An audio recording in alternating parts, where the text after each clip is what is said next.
डेढ़ाइल आदमी हम ना है ना बोले खातिर ढेर लोग हमरा के बोलता आ उहे बोलता जे हमरा के बोले के लूर नहीं खे ना जेकरा बोले के लूर बाबू हमरा के ना बोली ना कभी नहीं के बोल सकत प्रदुमन परदेसी के उहे बोली जेकरा बोले के लूर नहीं खे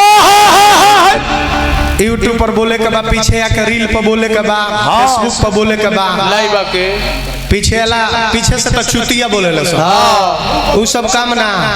जौन हमरा के रील पर गड़ी आवेला चाहे बोलेला हमरा दिक्कत तनियो से ना लागे संजोग से एको दिन सामने भेंट हो जाई नु तो लगी प्रदुमन भैया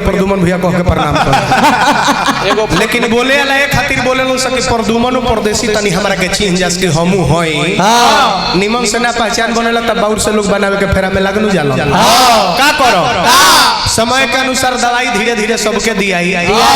जलवा जारी है ट्रेंडिंग स्टार तो खेसारी है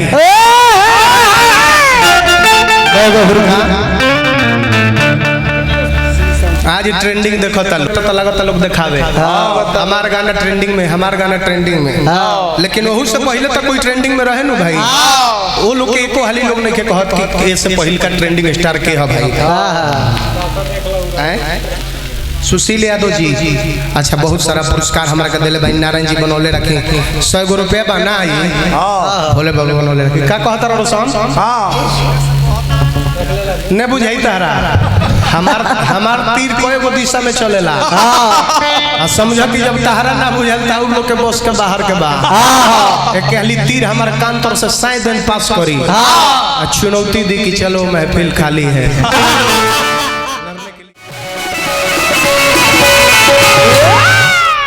जितना देर गौलो हो प्रदुमन जी 1 मुठा रुपया तारा ना मिलो देखो भाई अब मिल जाई तो तारा से धरा ही ना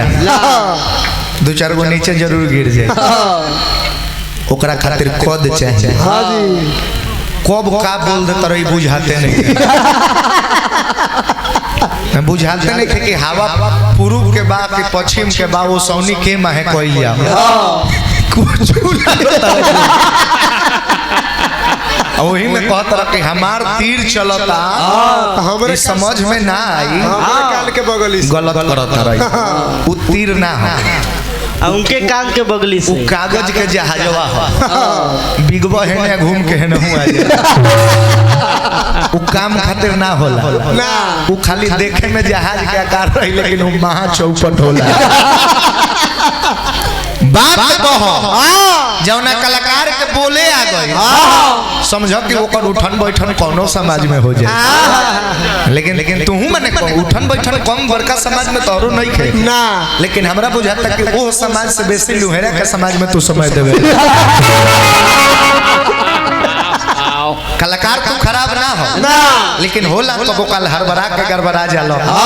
का कोनो मेंटली टॉर्चर होता प्रेशर बका तारा कोनो बोलता तो बताओ यार बोलो यार बोलो अकेले लागो तरह से हमारे कोई बोलता ही रे कोई बोलता ही रे रोशन राजे का खड़ा